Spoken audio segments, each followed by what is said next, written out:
आज सिंदफळ येथे सिंदफळ जिल्हा परिषद सर्कल मध्ये भारतीय जनता पार्टीच्या वतीने प्रचार कार्यक्रम राबवण्यात येत आहेत। यावेळी धाराशिव येथून नगरसेवक श्री दाजीअप्पा पवार आपल्या सिंदफळ सर्कल साठी निरीक्षक म्हणून या ठिकाणी उपस्थित आहेत। त्याचबरोबर कापसे साहेब या सिंदफळ सर्कलचे प्रमुख आहेत। त्याचबरोबर राजू काका गोरे आपसिंगा पंचायत समितीचे प्रमुख आहेत।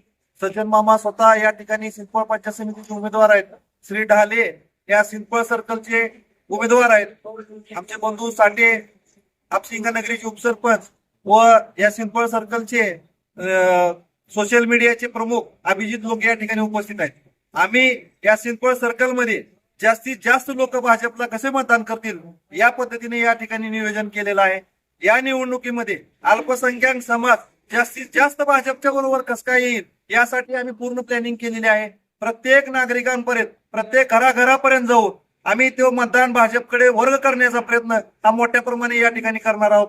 यापूर्वी मी वेगळ्या पक्षात होतो, त्यावेळेस आम्ही घराघरातून मतदान काढून पक्षाला बळकटी देण्याचं काम केलं। मी सध्या भारतीय जनता पार्टीमध्ये आहे। या सिंदफळ सर्कल मध्ये मुस्लिम समाज अल्पसंख्याक समाज मोठ्या प्रमाणात आहे। यावेळी घराघरातून भाजपला लीड देऊन आम्ही सिंदफळ सर्कल मध्ये सिंदफळ जिल्हा परिषद व दोन्ही पंचायत समिती या भाजपच्या निवडून आणणार। या ठिकाणी आपल्याला ग्वाही देतो। थांबतो। जय हिंद, जय महाराष्ट्र।